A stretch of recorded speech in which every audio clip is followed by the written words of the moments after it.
यार चुप बोलिए ना कर बेटा ਮੈਮੋਰੈਂਡਮ ਦੇਣਾ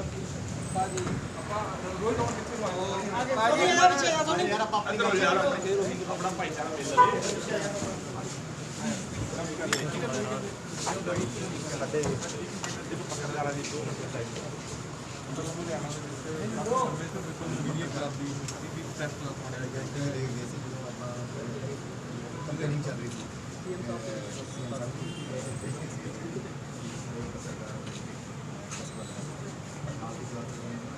सिटिंग जगह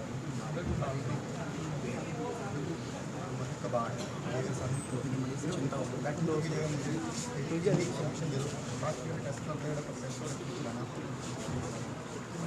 आगे एग्जाम लेगा ਲੁਧਿਆਣਾ ਵੱਡਾ ਵਧੀਆ कोई नहीं जगह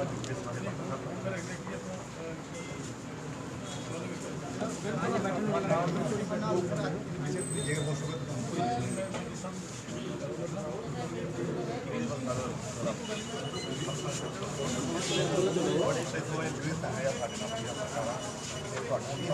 ने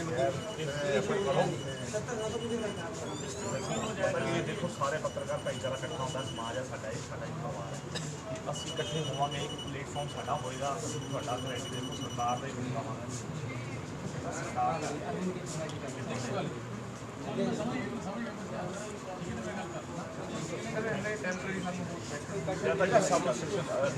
ਹੋਇਓ ਭਾਈ ਅੱਗੇ ਸ਼ੋਰਟ ਤਾਂ ਕਰਨੇ ਆ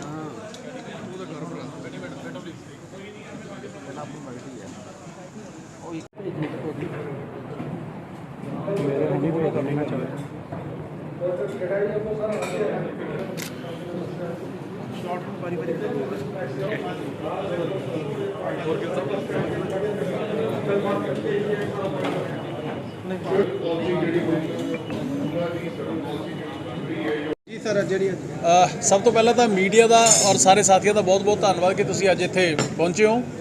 ਅੱਜ ਦੀ ਸਾਡੀ ਵਿਜ਼ਿਟ ਦਾ ਪਰਪਸ ਮਕਸਦ ਜਿਸ ਦਿਨ ਦੀ ਭਗਵੰਤ ਮਾਨ ਜੀ ਦੀ ਸਰਕਾਰ ਬਣੀ ਹੈ ਉਸ ਦਿਨ ਤੋਂ ਹੀ ਬਾਕੀ ਸਾਰੇ ਸੈਕਟਰਸ ਦੇ ਨਾਲ ਮਾਨ ਸਾਹਿਬ ਦੀ ਸਰਕਾਰ ਨੇ ਇੱਕ ਤਹੀਆ ਕੀਤਾ ਹੋਇਆ ਕਿ ਪੰਜਾਬ ਦੇ ਲੋਕਾਂ ਨੂੰ ਅਰਬਨ ਪਲਾਨ ਡਿਵੈਲਪਮੈਂਟ ਹੈ ਜਿਹੜੀ ਵਿਦਆਊਟ ਹੈਸਲਸ ਅਸੀਂ ਉਹ ਪ੍ਰੋਵਾਈਡ ਕਰਨੀ ਹੈ, ਜਿਸ ਦੇ ਤਹਿਤ ਜਿਸ ਦਿਨ ਦੀ ਸੀਐਮ ਸਾਹਿਬ ਨੇ ਮੈਨੂੰ ਜ਼ਿੰਮੇਵਾਰੀ ਸੌਂਪੀ ਹੈ ਮੈਂ ਆਪਣੇ ਮਹਿਕਮੇ ਦੇ ਸਾਰੇ ਅਧਿਕਾਰੀਆਂ ਨਾਲ ਪ੍ਰਿੰਸੀਪਲ ਸੈਕਟਰੀ ਸਾਹਿਬ ਅਜੇ ਕੁਮਾਰ ਸਿਨਹਾ ਜੀ ਵੀ ਨਾਲ ਆਏ ਨੇ, ਸਾਰੇ ਐਮਐਲਏ ਸਾਹਿਬਾਨ ਨੇ, ਸਾਰੀਆਂ ਅਥਾਰਟੀਜ਼ ਦੇ ਵਿੱਚ ਜਾ ਕੇ ਅਸੀਂ ਜਿਹੜੀਆਂ ਡਿਪਾਰਟਮੈਂਟਲ ਮੀਟਿੰਗਸ ਨੇ ਉਹ ਕਰ ਰਹੇ ਹਾਂ, RWAs ਨੂੰ ਮਿਲ ਰਹੇ ਹਾਂ, ਜਿਹੜੇ ਡਿਵੈਲਪਰਸ ਨੇ ਉਹਨਾਂ ਨੂੰ ਮਿਲ ਰਹੇ ਹਾਂ ਔਰ ਇੱਕ ਚੀਜ਼ ਇਨਸ਼ੋਰ ਕਰ ਰਹੇ ਹਾਂ ਕਿ ਲੋਕਾਂ ਨੂੰ ਕਿਸੇ ਤਰੀਕੇ ਦੀ ਕੋਈ ਦਿੱਕਤ ਨਾ ਆਵੇ, ਜਿਹੜੀਆਂ ਕਿ ਉਹਨਾਂ ਦੀਆਂ ਜੈਨੂਇਨ ਮੁਸ਼ਕਲਾਂ ਹੈਗੀਆਂ ਉਹਨਾਂ ਨੂੰ ਪ੍ਰਾਇੋਰਟੀ ਦੇ ਆਧਾਰ ਦੇ ਉੱਪਰ ਐਡਰੈਸ ਕੀਤਾ ਜਾਵੇ ਔਰ ਸਾਰੇ ਪ੍ਰੋਸੈਸ ਨੂੰ ਸਟ੍ਰੀਮਲਾਈਨ ਕੀਤਾ ਜਾਵੇ, ਕਿਉਂਕਿ ਪਿਛਲੇ ਲੰਬੇ ਸਮੇਂ ਦੇ ਵਿੱਚ ਅਨਫੋਰਚੂਨੇਟਲੀ ਪੰਜਾਬ ਦੇ ਵਿੱਚ ਹੋਇਆ ਕੀ ਹੈ ਕਿ ਨਾ ਤਾਂ ਸਰਕਾਰ ਪੂਰਾ ਖੁਦ ਆਪ ਔਰ ਨਾ ਹੀ ਜਿਹੜੇ ਪਲਾਨ ਡਿਵੈਲਪਰ ਸੀਗੇ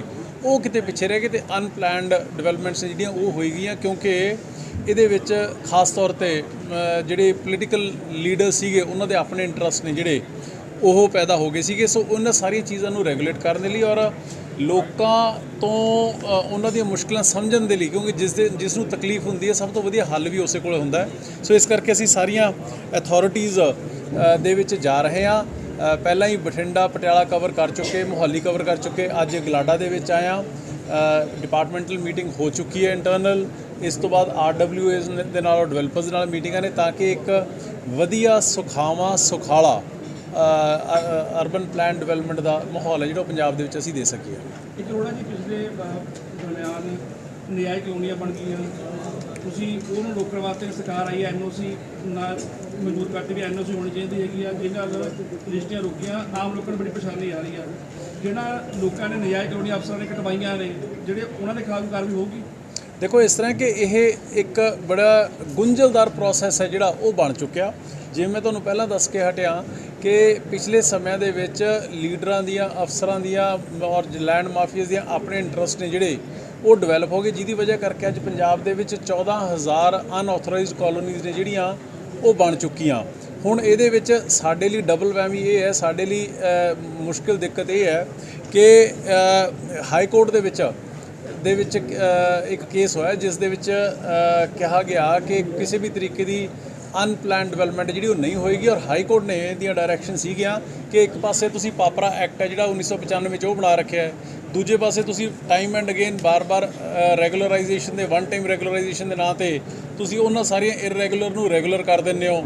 ਸੋ ਉਸ ਚੱਕਰ ਦੇ ਵਿੱਚ 2 ਸੀਨੀਅਰ ਅਧਿਕਾਰੀਆਂ ਨੂੰ ਪੰਜਾਬ ਦਿਆਂ ਨੂੰ ਉੱਥੇ ਐਫੀਡੇਵਿਟ ਲਾਉਣੇ ਪਏ ਹਾਊਸਿੰਗ ਔਰ ਲੋਕਲ ਗਵਰਨਮੈਂਟ ਨੂੰ ਕਿ ਅਸੀਂ ਅਨਪਲੈਨਡ ਡਿਵੈਲਪਮੈਂਟ ਹੈ ਜਿਹੜੀ ਉਹ ਨਹੀਂ ਹੋਣ ਦੇਵਾਂਗੇ। ਸੋ ਇਹ ਬੜੀਆਂ ਮੁਸ਼ਕਲਾਂ ਨੇ, ਗੱਠਾਂ ਨੇ ਜਿਹੜੀਆਂ ਉਹ ਪਿਛਲੀਆਂ ਸਰਕਾਰਾਂ ਦੀਆਂ ਪਾਈਆਂ ਹੋਈਆਂ ਨੇ, ਉਹਨਾਂ ਨੂੰ ਜਿਵੇਂ ਕਹਿੰਦੇ ਨੇ ਵੀ ਹੱਥ ਨਾਲ ਪਾਈ ਹੋਈ ਗੱਠ ਮੂੰਹ ਨਾਲ ਖੋਲ੍ਹਣੀ ਪੈਂਦੀ, ਸਾਡੇ ਨਾਲ ਤਾਂ ਉਹ ਹੋ ਰਿਹਾ। ਹੁਣ ਇਸ ਸਾਰੇ ਪ੍ਰੋਸੈਸ ਦੇ ਵਿੱਚ ਜਾਂ ਤਾਂ ਇਹ ਹੈ ਕਿ ਸਰਕਾਰ ਅੱਖਾਂ ਬੰਦ ਕਰ ਲਈ ਵੀ ਜੋ ਚੱਲੀ ਜਾਂਦਾ ਚੱਲੀ ਜਾਵੇ। ਕਈ ਥਾਵਾਂ ਤਾਂ ਅਸੀਂ ਇਹੋ ਜਿਹੀਆਂ ਵੀ ਦੇਖੀਆਂ ਨੇ ਵੀ ਜੇ ਕਿਤੇ ਕੋਈ ਫਾਇਰ ਟ੍ਰੈਜਡੀ ਹੋ ਜੇ ਤੇ ਉੱਥੇ ਫਾਇਰ ਬ੍ਰਿਗੇਡ ਵੀ ਨਹੀਂ ਪਹੁੰਚ ਸਕਦੀ ਹੈਗੀ। ਇਹੋ ਜਿਹੀ ਉਹ ਕੰਕਰੀਟ ਦਾ ਜੰਗਲ ਬਣ ਰਿਹਾ ਪੰਜਾਬ ਦੇ ਵਿੱਚ, ਉਹ ਪਲੈਨਡ ਡਿਵੈਲਪਮੈਂਟ ਨਹੀਂ ਹੈਗੀ। ਸੋ ਜਦੋਂ ਇਹੋ ਜਿਹਾ ਮਾਹੌਲ ਬਣ ਜਾਂਦਾ ਹੁੰਦਾ ਨੇ, ਜਿਹੜੇ ਜੈਨੂਇਨ ਬਾਇਰਸ ਨੇ ਉਹ ਵੀ ਕਿਤੇ ਨਾ ਕਿਤੇ ਉਹਦੇ ਵਿੱਚ ਉਸ ਮਾਹੌਲ ਦੇ ਵਿੱਚ ਪਿਸ ਜਾਂਦੇ ਹੁੰਦੇ ਨੇ। ਪਰ ਭਗਵੰਤ ਮਾਨ ਜੀ ਬੜੇ ਫਿਕਰਮੰਦ ਨੇ, ਸਾਰੀ ਸਰਕਾਰ ਇਸ ਮਸਲੇ ਦੇ ਉੱਪਰ ਬੜੀ ਫਿਕਰਮੰਦ ਹੈ। ਇਸ ਸਾਰੇ ਮਸਲੇ ਨੂੰ ਜਿਹੜੇ ਜੈਨੂਇਨ ਬਾਇਰਸ ਨੇ, ਜਿਹੜੇ ਐਂਡ ਯੂਜ਼ਰਸ ਨੇ, ਉਹਨਾਂ ਨੂੰ ਕਿਵੇਂ ਫੈਸਿਲੀਟੇਟ ਕੀਤਾ ਜਾਵੇ, ਉਹਨਾਂ ਨੂੰ ਕਿਵੇਂ ਜਿਹੜਾ ਉਹਨਾਂ ਦਾ ਮਸਲਾ ਹੱਲ ਕੀਤਾ ਜਾਵੇ, ਤੇ ਜਿਹੜੇ ਕੋਈ ਕਲੋਨੀਆਂ ਦੇ ਨਾਮ ਦੇ ਉੱਪਰ ਸਰਕਾਰ ਨੂੰ ਜਾਂ ਲੋਕਾਂ ਨੂੰ ਚੂਨਾ ਲਾਉਣ ਦੀ ਕੋਸ਼ਿਸ਼ ਕਰ ਰਹੇ ਨੇ, ਉਹਨਾਂ ਨੂੰ ਕਿਵੇਂ ਰੋਕਿਆ ਜਾਵੇ। ਇਹ ਸਾਰੇ ਦੇ ਉੱਪਰ ਪ੍ਰੋਸੈਸ ਹੈ ਜਿਹੜਾ ਉਹ ਚੱਲ ਰਿਹਾ। ਬੜੀ ਜਲਦੀ ਹੀ ਇਹਦੇ ਉੱਪਰ ਕੋਈ ਨਾ ਕੋਈ ਕੰਸੈਂਸਸ ਬਣਾ ਕੇ ਅਸੀਂ ਅੱਗੇ ਵਧਾਂਗੇ ਔਰ ਇਹ ਇੱਕ ਇਨਸ਼ੋਰ ਕਰਾਂਗੇ। ਅੱਜ ਮੈਂ ਬੜਾ ਕਲੀਅਰ ਕਰ ਦੇਣਾ ਚਾਹੁੰਦਾ ਕਿ ਪਿਛਲਾ ਬਾਰੇ ਤਾਂ ਮਾਨ ਸਾਹਿਬ ਖੁਦ ਆਪ ਮੋਨੀਟਰ ਕਰਦੇ ਨੇ, ਪਰ ਅੱਗੇ ਲਈ ਜਿੱਥੇ ਤੱਕ ਪੰਜਾਬ ਸਰਕਾਰ ਦਾ ਸਵਾਲ ਹੈ, ਇੱਕ ਵੀ ਅਨਆਥੋਰਾਈਜ਼ਡ ਇਲੀਗਲ ਕਾਲੋਨੀ ਹੈ ਜਿਹੜੀ ਉਹ ਪੰਜਾਬ ਸਰਕਾਰ ਨੇ ਅਸੀਂ ਨਹੀਂ ਵੰਡ ਦੇਣੀ। ਉਹ ਸਖਤ ਕਾਰਵਾਈ ਉਹਦੇ ਉੱਪਰ ਹੋਊਗੀ। ਸਰ ਇੱਕ ਚੀਜ਼ ਹੈ ਕਿ ਆਪਣੀ ਨਵੀਂ ਪਾਲਿਸੀ ਡਿਕਲੇਅਰ ਕਰਦੇ ਹੋ। ਹਾਂਜੀ, ਕਾਥੇ ਨਈ ਪਾਲਿਸੀ ਡਿਕਲੇਅਰ ਕਰਦੇ ਹੋ। ਦੇਖੋ ਅਸੀਂ ਲੱਗੇ ਹੋਏ ਹਾਂ ਜੀ, ਫਰੋਮ ਡੇ 1 ਲੱਗੇ ਹੋਏ ਹਾਂ। ਮੇਰੇ ਖਿਆਲ ਦੇ ਵਿੱਚ ਤਕਰੀਬਨ ਮਹੀਨੇ 20 ਦਿਨ ਦਾ ਕੰਮ ਹੈ ਜੀ। ਪ੍ਰੋਸੈਸ ਇਹਦੇ ਉੱਪਰ ਵੱਡੇ ਕੰਪਲੀਟ ਹੋ ਜਾਏਗੀ, ਹੋਪਫੁਲੀ ਹੋ ਜਾਣਾ ਚਾਹੀਦਾ। ਇੱਕ ਸਰ ਇੱਕ ਚੀਜ਼ ਦੱਸੋ ਸਰ, ਇੱਕ ਰਜਿਸਟਰੀਆਂ ਜਿਹੜੀਆਂ ਇੱਕ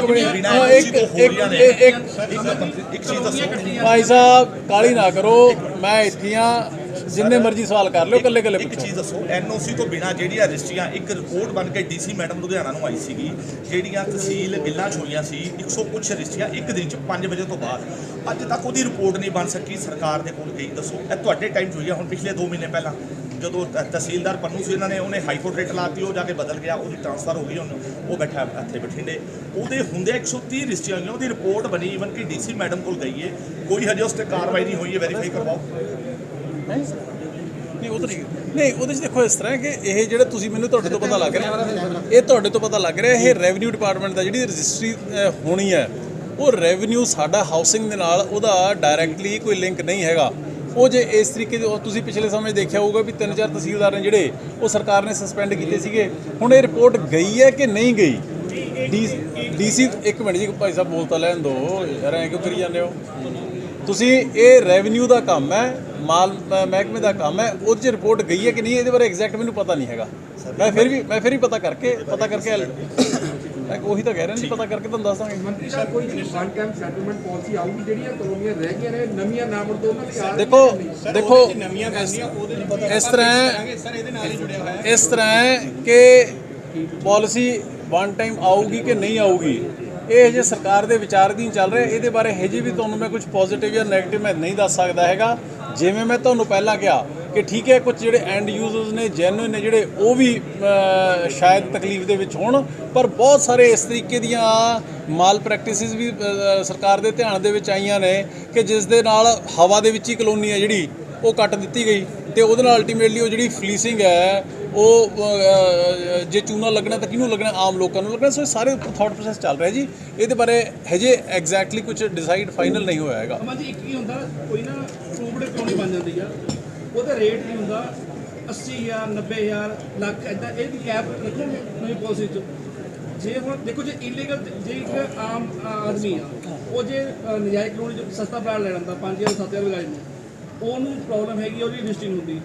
ਜੇ ਲੰਦਾ ਕਲੋਨੀ 'ਚ, ਮੈਂ ਸਮਝ ਗਿਆ ਤੁਹਾਡੀ ਗੱਲ। ਜੋ ਰੇਟ ਬਹੁਤ ਮਹਿੰਗੇ ਸੁਣੋ, ਪ੍ਰਾਈਵੇਟ ਕੋਈ ਬੰਦਾ ਆਪਦੇ ਬਿਜ਼ਨਸ ਦੇ ਵਿੱਚ ਕਿਹੜੀ ਚੀਜ਼ ਕਿੰਨੇ ਦੀ ਵੇਚੂਗਾ, ਕਿੰਨੇ ਘੱਟ ਤੇ ਵੇਚੂਗਾ, ਕਿੰਨੇ ਵੱਧ ਤੇ ਵੇਚੂਗਾ, ਇਹ ਸਰਕਾਰ ਇਹਦੀ ਕੈਪਿੰਗ ਨਹੀਂ ਕਰ ਸਕਦੀ ਹੈਗੀ। ਜਿਹੜਾ ਬੰਦਾ ਜਿੰਨਾ ਇਨਵੈਸਟ ਕਰੂਗਾ, ਲੋਕਾਂ ਨੂੰ ਉਨਾ ਅਟਰੈਕਟ ਕਰੂਗਾ, ਉਹ ਉਹਦੇ ਹਿਸਾਬ ਨਾਲ ਵੇਚੂਗਾ। 2 ਪ੍ਰਾਈਵੇਟ ਪਰਸਨਸ ਦੇ ਐਗਰੀਮੈਂਟ ਦੇ ਵਿੱਚ ਸਰਕਾਰ ਨਹੀਂ ਫਸ ਸਕਦੀ ਹੈ ਕਿ ਨੰਬਰ 1। ਨੰਬਰ 2 ਜਿਹੜਾ ਤੁਸੀਂ ਕਹਿੰਦੇ ਹੋ ਕਿ ਜੇ ਕੋਈ ਗਰੀਬ ਬੰਦਾ ਮੱਧ ਵਰਗੀ ਬੰਦਾ ਉਹਦੇ ਲਈ ਆਲਰੇਡੀ ਸਰਕਾਰ ਦੀਆਂ ਪਾਲਿਸੀਜ਼ ਹੈਗੀਆਂ, EWS ਪਾਲਿਸੀ ਵੀ ਹੈਗੀ, ਅਫੋਰਡੇਬਲ ਹਾਊਸਿੰਗ ਦੀ ਪਾਲਿਸੀ ਵੀ ਹੈਗੀ। ਪਰ ਅਲਟੀਮੇਟਲੀ ਹੋਇਆ ਕਿ ਇਹ ਪਿਛਲੇ ਲੰਬੇ ਸਮੇਂ ਦੇ ਵਿੱਚ ਕਿ ਕਿਉਂ ਜਦੋਂ ਪਿਛਲੇ ਸਮੇਂ ਦੇ ਵਿੱਚ ਲੀਡਰਾਂ ਦੇ ਤੇ ਅਫਸਰਾਂ ਦੇ ਆਪਦੇ ਇੰਟਰਸਟ ਪੈਦਾ ਹੋ ਗਏ ਇਸ ਕੰਮ ਦੇ ਵਿੱਚ, ਰੀਅਲ ਏਸਟੇਟ ਦੇ ਵਿੱਚ, ਉਹਨਾਂ ਨੇ ਲੀਗਲਾਈਜ਼ਡ ਕਲੋਨੀ, ਆਥੋਰਾਈਜ਼ਡ ਕਲੋਨੀਆਂ ਦਾ ਕੰਮ ਧੱਕੇ ਨਾਲ ਠੱਪ ਕਰਤਾ ਤੇ ਇਲੀਗਲ ਕੰਮ ਚੱਲ ਪਿਆ, ਜਿਹਦੇ ਵਿੱਚ ਉਹ ਲੱਖਾਂ ਕਰੋੜਾਂ ਰੁਪਏ ਨੇ ਜਿਹੜੇ ਅਰਬਾਂ ਰੁਪਏ ਉਹ ਕਮਾ ਗਏ। ਹੁਣ ਇਸੇ ਦੇ ਉੱਪਰ ਸਾਰਾ ਥਾਟ ਪ੍ਰੋਸੈਸ ਹੈ ਚੱਲ ਰਿਹਾ ਹੈ।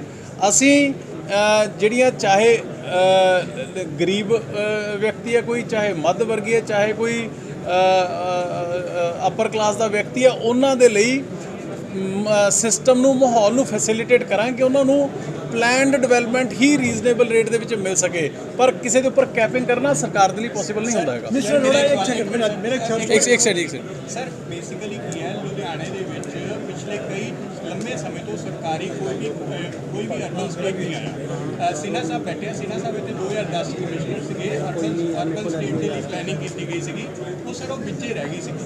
ਤੇ ਸਰ ਹੁਣ ਕੋਈ ਅਗਰ ਗਵਰਨਮੈਂਟ ਆਪਣਾ ਕਰਦੀ ਇਹਦੇ ਉੱਪਰ ਫਰੋਮ ਡੇ 1 ਪਹਿਲੇ ਦਿਨ ਤੋਂ ਹੀ ਵੱਡੇ ਪੱਧਰ ਦੇ ਉੱਪਰ ਕੰਮ ਹੈ ਜਿਹੜਾ ਉਹ ਚੱਲ ਰਿਹਾ ਹੈ। ਜਿਹੜੀਆਂ ਗਵਰਨਮੈਂਟ ਦੀਆਂ ਪੂਡਾ ਦੀਆਂ ਆਪਣੀਆਂ ਐਸਟੈਬਲਿਸ਼ਮੈਂਟਸ ਨੇ, ਚਾਹੇ ਉਹ ਹਾਊਸਿੰਗ ਦੇ ਵਿੱਚ ਨੇ ਔਰ ਚਾਹੇ ਉਹ ਇੰਡਸਟਰੀਅਲ ਦੇ ਵਿੱਚ ਨੇ, ਇਹਦੇ ਉੱਪਰ ਵੱਡੇ ਸਕੇਲ ਦੇ ਉੱਪਰ ਪਲੈਨਿੰਗ ਹੈ ਜਿਹੜੀ ਉਹ ਚੱਲ ਰਹੀ ਹੈ। ਔਰ ਆਉਣ ਵਾਲੇ ਦਿਨਾਂ ਦੇ ਵਿੱਚ ਤੁਹਾਨੂੰ ਵੱਡੀਆਂ ਡਿਵੈਲਪਮੈਂਟਸ ਨੇ ਇਹਦੇ ਵਿੱਚ ਪੂਡਾ ਵੱਲੋਂ ਖੁਦ ਆਪ ਕਰਦੇ ਤੁਸੀਂ ਸਰਕਾਰ ਨੂੰ ਦੇਖੋਗੇ। ਨਈ ਕਲੋਨੀਆਂ ਕੱਟੋਗੇ, ਨਈ ਕਲੋਨੀਆਂ ਕੱਟੋਗੇ ਨਾ? ਹਾਂਜੀ, ਮਤਲਬ ਨਈ ਕਲੋਨੀਆਂ ਕੱਟੋਗੇ ਨਾ ਤੁਸੀਂ ਜਦੋਂ ਮੈਂ ਨਹੀਂ ਸਰ, ਮੇਕ ਇਟ ਕਲੀਅਰ। ਜਦੋਂ ਆ ਜਿਹੜੀ ਤੁਹਾਡੀ ਲੈਂਗੁਏਜ ਹੈ ਨਾ, when I am saying कि urban planned development by PUDA itself, what does that mean?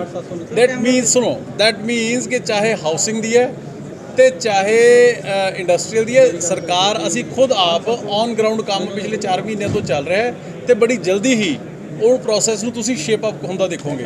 मंत्री साहब कुछ कॉलोनाइजर प्रॉपर्टी डीलर जो महंतों की जगह बेच दिया, अभी ना उसमें मीटर लग रहा है ना तो बिजली का कनेक्शन लग रहा है, उसके बारे में क्या कहना है? ਮਹੰਤਾਂ ਦੀ ਜਗ੍ਹਾ ਕਿਹੜੀ ਜੀ? ਜਿਹੜੀਆਂ ਆਪਾਂ ਗੱਲ ਕਰਦੇ ਨਹੀਂ ਸੀ ਆਉਂਦੇ ਜੋ ਜਿਹੜੀ ਇਹਨਾਂ ਨੇ ਬਿੱਟੂ ਉਹਨਾਂ ਨੇ ਸਾਰਿਆਂ ਨੇ ਰਲ ਕੇ ਵੇਚੀਆਂ ਮਹੰਤਾਂ ਦੇ ਕਾਂਗਰਸੀ ਲੀਡਰ ਦੇ ਵਿੱਚ ਵੱਟ ਕੇ ਹੁਣੇ ਜਿਹੜੀ ਗੱਲ ਕਰਦੇ ਸੀ ਇਹਦੀ ਕੋਈ ਕੰਪਲੇਂਟ ਵਗੈਰਾ ਕੰਪਲੇਂਟ ਕੀਤੀ ਹੈ ਮੈਨੂੰ ਹੁਣ ਇਹ ਇਸ਼ੂ ਤੁਹਾਡੇ ਤੋਂ ਹੁਣੇ ਪਤਾ ਲੱਗਿਆ ਔਰ ਐਮਐਲਏ ਸਾਹਿਬ ਤੋਂ। ਜੇ ਕੋਈ ਇਸ ਤਰੀਕੇ ਦੀ ਇਲੀਗਲ, ਦੇਖੋ ਲੁਧਿਆਣੇ ਦੇ ਵਿੱਚ ਮੈਂ I don't want to say, ਪਰ ਬੜੇ ਦੁੱਖ ਨਾਲ ਕਹਿਣਾ ਪੈਂਦਾ ਹੈ ਕਿ ਜਿਹੜਾ ਕਿ ਮੈਨਚੈਸਟਰ ਆਫ ਪੰਜਾਬ ਸੀਗਾ, ਜਿੰਨਾ ਰੀਅਲ ਏਸਟੇਟ ਦੇ ਵਿੱਚ 2 ਨੰਬਰ ਦਾ ਧੰਦਾ, 2 ਨੰਬਰ ਦਾ ਕੰਮ, ਗੜਬੜੀਆਂ ਜਿੰਨੀਆਂ ਲੁਧਿਆਣੇ ਦੇ ਵਿੱਚ ਹੋਈਆਂ ਨੇ ਨਾ ਜੀ, ਔਰ ਖਾਸ ਤੌਰ ਤੇ ਅੰਡਰ ਦਾ ਪੈਟਰਨੇਜ ਆਫ ਪੋਲੀਟੀਕਲ ਕਲਾਸ, ਚਾਹੇ ਉਹ ਪਹਿਲਾਂ ਅਕਾਲੀ ਦਲ ਦੀ ਸੀ ਚਾਹੇ ਕਾਂਗਰਸ ਸੀਗੀ, ਇਹੋ ਜਿਹਾ ਲੈਂਡ ਮਾਫੀਆ ਮੇਰੇ ਖਿਆਲ 'ਚ ਕਦੇ ਕਿਸੇ ਨੇ ਦੇਖਣ ਸੁਣਨ ਨੂੰ ਨਹੀਂ ਮਿਲਿਆ। ਕਿ ਜਿਹੜੀ ਹੁਣ ਤੁਸੀਂ ਮਹੰਤਾਂ ਦੀ ਜਗ੍ਹਾ ਦੀ ਗੱਲ ਕਰਦੇ ਹੋ, ਇਹ ਮੈਨੂੰ ਐਮਐਲਏ ਸਾਹਿਬ ਨੇ ਦੱਸਿਆ ਕਿ ਕੰਪਲੇਂਟ ਆ ਚੁੱਕੀ, ਉਹ ਗਵਰਨਮੈਂਟ ਨਾਲ ਸੀਐਮ ਸਾਹਿਬ ਨਾਲ ਟੇਕਅਪ ਕਰਕੇ ਉਹਦੇ ਜੋ ਬਣਦੀ ਕਾਰਵਾਈ ਹੈ ਉਹ ਜ਼ਰੂਰ ਹੋਏਗੀ। एक चीज़ और, जो कॉलोनी अप्रूव की, जो कॉलोनी काट देते हैं कॉलोनाइजर, एक गली अप्रूव करवा लेते हैं, 4 गली जो है ऐसे बेच देते हैं, और साथ में उसमें जो सीवरेज वगैरह वो 4 इंची 3 इंची का डाल देते हैं। इसके बाद वो जाम हो जाता है, जो एमएलए हैं उनके ऑफिस के बाहर धरना लगा के लोग बैठ जाते हैं। उसके बारे में भाई साहब सुनिए, सुनो देखिए, सुनो एक मिनट, यही मैं आपको कहने की कोशिश कर रहा हूँ कि ये आज के बाद तो सरकार का बड़ा स्टैंड क्लियर है कि हमने ये नॉनसेंस होने नहीं देनी, नंबर 1। लेकिन इसके साथ साथ सरकार के साथ साथ ना जी, इसमें लोगों का भी, मीडिया का भी, आम पब्लिक का भी, एटलीस्ट लुधियाना आप लोगों का अपना शहर है, जहां आप लोगों को गलत डेवलपमेंट होती नज़र आए तो please let the government know. इससे पहले वाली सरकारें गई कि उन्होंने जो खुद लीडर बैठ के कटवाते थे अधिकारियों की मिलीभगत के, वो टाइम गया। जहाँ कोई अनप्लैंड इलीगल कंस्ट्रक्शन आपको डेवलपमेंट होती नज़र आती है, हमें बताइए, वो बिल्कुल नहीं होने दिया जाएगा।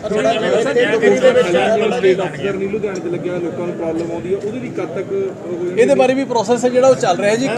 ਕਾਫੀ ਸਾਡੀਆਂ ਵੈਕੈਂਸੀਜ਼ ਜਿਹੜੀਆਂ ਉਹ ਫਿਲ ਹੋ ਚੁੱਕੀਆਂ, ਬਾਕੀ ਜਿਹੜੀਆਂ ਰਹਿੰਦੀਆਂ ਨੇ ਉਹ ਬੜੀ ਜਲਦੀ ਫਿਲ ਹੋਣਗੀਆਂ। ਆਲਮੋਸਟ ਅਸੀਂ 300 ਦੇ ਕਰੀਬ ਜਿਹੜੇ ਸਾਡੇ ਛੋਟੇ ਔਰ ਮਿਡ ਲੈਵਲ ਦੇ ਸਾਡੇ ਜਿਹੜੇ ਅਫਸਰ ਨੇ, ਉਹਨਾਂ ਦੀ ਅਸੀਂ ਰਿਕੁਐਜ਼ੀਸ਼ਨ ਹੈ ਜਿਹੜੀ ਸਰਕਾਰ ਤੋਂ ਮੰਗੀ ਹੋਈ ਹੈ। ਬੜੀ ਜਲਦੀ ਸਾਰੀਆਂ ਪੋਸਟਾਂ ਜਿਹੜੀਆਂ ਫਿਲ ਹੋ ਜਾਣਗੀਆਂ। एक चीज़ और सर क्लियर करवाना चाहते हैं, जो ਸੀਆਰਪੀ ਕਲੋਨੀ ਦੁਗਰੀ ਹੈ, ਇੱਥੇ ਜਿਹੜੇ ਕਾਫੀ ਫਲੈਟਸ ਦੰਗਾ ਪੀੜਤਾਂ ਨੂੰ ਅਲਾਟ ਕੀਤੇ ਗਏ ਨੇ ਜੀ, ਪਰੰਤੂ ਉਸ ਤੋਂ ਇਲਾਵਾ ਵੀ ਬਹੁਤ ਲੋਕ ਜਿਹੜਾ ਕਬਜ਼ਾ ਕਰਕੇ ਬੈਠੇ ਹੈਗੇ ਨੇ, ਔਰ ਜਿਹੜੇ ਕੁਝ ਉੱਥੇ ਦੇ ਬੰਦੇ ਹੈਗੇ ਨੇ ਜਿਹੜੇ ਆਪਣੇ ਆਪ ਨੂੰ ਸਮਝਦੇ ਧੜੱਲੇਦਾਰ, ਉਹ ਹੋਰਾਂ ਦੇ ਲਾਲ ਕਾਰਡ ਦੇ ਉੱਪਰ ਉਹ ਫਲੈਟ ਇਸ਼ੂ ਕਰਾ ਕੇ ਤੇ ਆਮ ਜਨਰਲ ਵੇਚ ਰਹੇ ਜੀ। ਸਰਕਾਰ ਨੂੰ ਬਹੁਤ ਵੱਡਾ ਜਿਹੜਾ ਚੂਨਾ ਲਗਾਇਆ ਜਾ ਰਿਹਾ।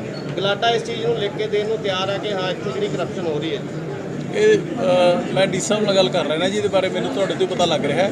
ਜੇ ਕੋਈ ਇਸ ਤਰੀਕੇ ਦੀ ਗੱਲ ਹੈਗੀ, ਧੜੱਲੇ ਦਾ ਚਾਹੇ ਜਿੰਨਾ ਮਰਜ਼ੀ ਹੋਵੇ, ਲਾਅ ਆਫ ਲੈਂਡ ਹੈ ਜਿਹੜਾ ਉਹ ਪ੍ਰਵੇਲ ਕਰੂਗਾ, ਕਿਸੇ ਦਾ ਧੜੱਲਾ ਕੰਮ ਨਹੀਂ ਚੱਲਣਾ ਹੁਣ। ਰਜਿਸਟਰੀਆਂ ਤਾਂ ਹਜੇ ਵੀ ਹੋ ਰਹੀਆਂ, ਲੈਂਡ ਮਾਫੀਆ ਦੀ ਤੁਸੀਂ ਗੱਲ ਕਰਦੇ ਆ, ਰਜਿਸਟਰੀਆਂ ਹਜੇ ਵੀ ਹੋ ਰਹੀਆਂ। ਪਹਿਲਾਂ 5000 'ਚ ਕੰਮ ਹੁੰਦਾ ਸੀ, ਹੁਣ 50000 'ਚ ਹੁੰਦਾ, ਪਰ ਮਰਦਾ ਮਾੜਾ ਬੰਦਾ ਹੀ ਪਿਆ। ਪਟਵਾਰੀ ਹਜੇ ਵੀ ਕਰੀ ਜਾਂਦਾ 50,000। ਮੈਂ ਉਹੀ ਤਾਂ ਤੁਹਾਨੂੰ ਕਹਿ ਰਿਹਾ ਨਾ ਜੀ ਵੀ ਜੇ ਇਸ ਤਰੀਕੇ ਦੀ ਕੋਈ ਗੱਲ ਹੋ ਰਹੀ ਹੈ, ਇਹ ਰੈਵਨਿਊ ਨਾਲ ਕੰਸਰਨਡ ਹੈ। ਜਦ ਤੱਕ ਸਾਡੇ ਡਿਪਾਰਟਮੈਂਟ ਦਾ ਮਸਲਾ ਸਾਡਾ ਬੜਾ ਕਲੀਅਰ ਹੈ ਕਿ ਅਸੀਂ ਅਨਆਥੋਰਾਈਜ਼ਡ ਡਿਵੈਲਪਮੈਂਟ ਨਹੀਂ ਹੋਣ ਦੇਣੀ ਹੈਗੀ। ਜੇ ਕੋਈ ਰੈਵਨਿਊ ਦੀ ਗੱਲ ਆ ਰਹੀ, ਤੁਸੀਂ ਮੈਨੂੰ ਲਿਖ ਕੇ ਦਿਓ। ਮੈਂ ਸੀਐਮ ਸਾਹਿਬ ਨਾਲ ਗੱਲ ਕਰਕੇ ਜੇ ਕੋਈ ਵੀ ਜਿਹੜਾ ਬੰਦਾ ਇਹੋ ਜਿਹਾ ਕੰਮ ਕਰਦਾ ਉਹਨੂੰ ਸਖਤ ਤੋਂ ਸਖਤ ਸਜ਼ਾ ਜਿਹੜੀ ਦਿੱਤੀ ਜਾਊਗੀ।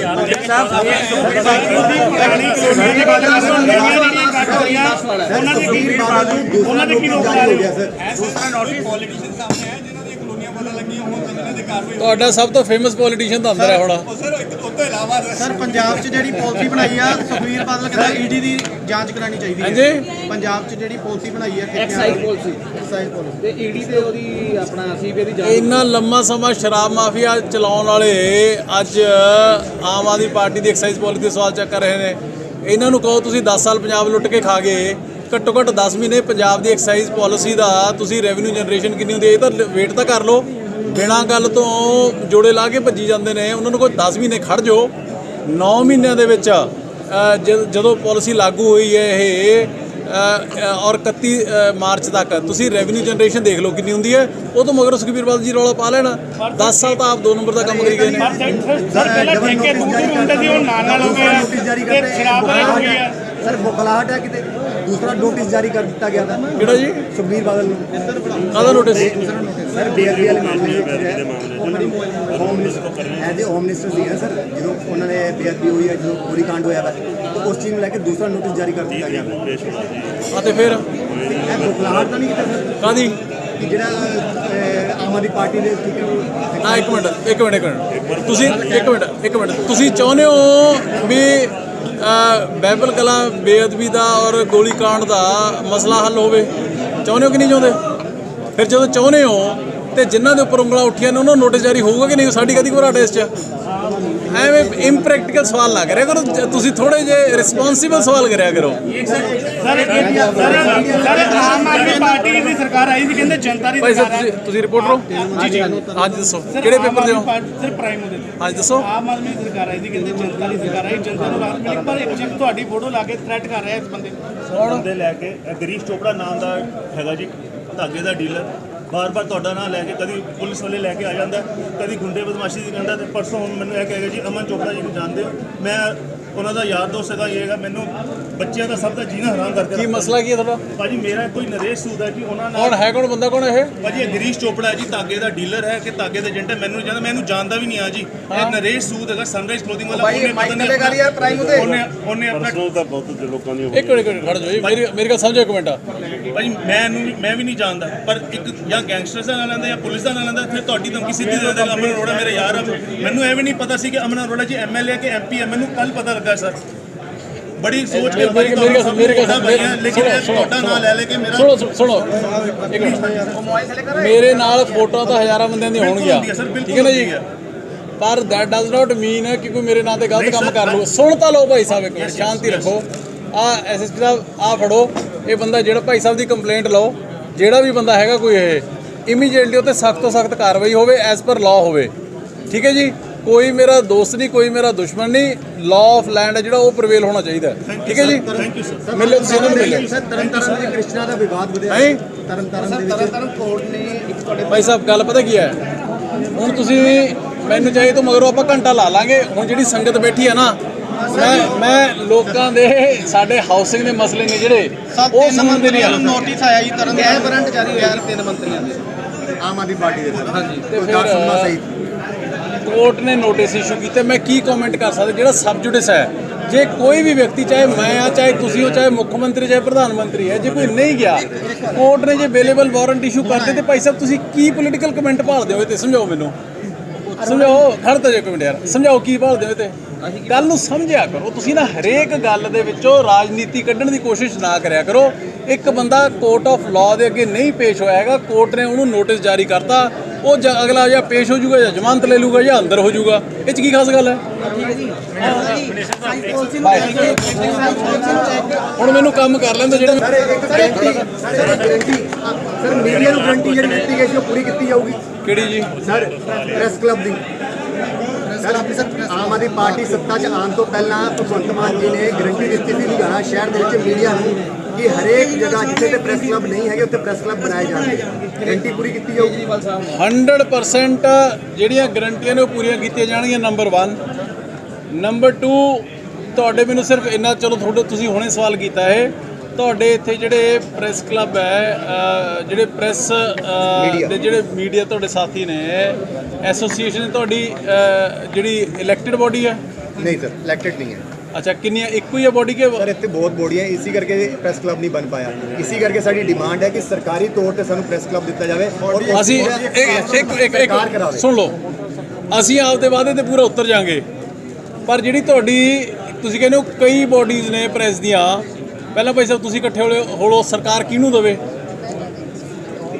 Please try to understand, please. ਸੁਣਤਾ ਲਓ ਇੱਕ ਮਿੰਟ, ਸ਼ਾਂਤੀ।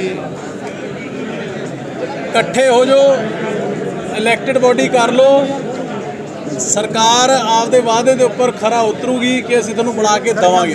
ਬੈਠਣ ਜੋਗੀ ਜਗ੍ਹਾ ਦੇ ਦਿਓ ਸਰ, ਹੈ ਬੈਠਣ ਜੋਗੀ ਜਗ੍ਹਾ ਦੇ ਦਿਓ। ਉਹ ਕੋਈ ਨਹੀਂ, ਮੈਂ ਕਲੱਬ ਨਹੀਂ ਮੰਗਦੇ ਸਰ। ਨਹੀਂ ਉਹ ਵੀ ਦੇ ਦਾਂਗੇ, ਉਹ ਵੀ ਦੇ ਦਾਂਗੇ, ਉਹ ਕੋਈ ਦਿੱਕਤ ਨਹੀਂ ਹੈ। ਢਾਂਚਾ ਇੱਥੋਂ ਸ਼ੁਰੂ ਕੀਤਾ ਜਾਵੇ, ਇੱਥੋਂ ਕਰ ਦਿੰਦੇ। ਆਜੋ ਹੁਣ ਬਸ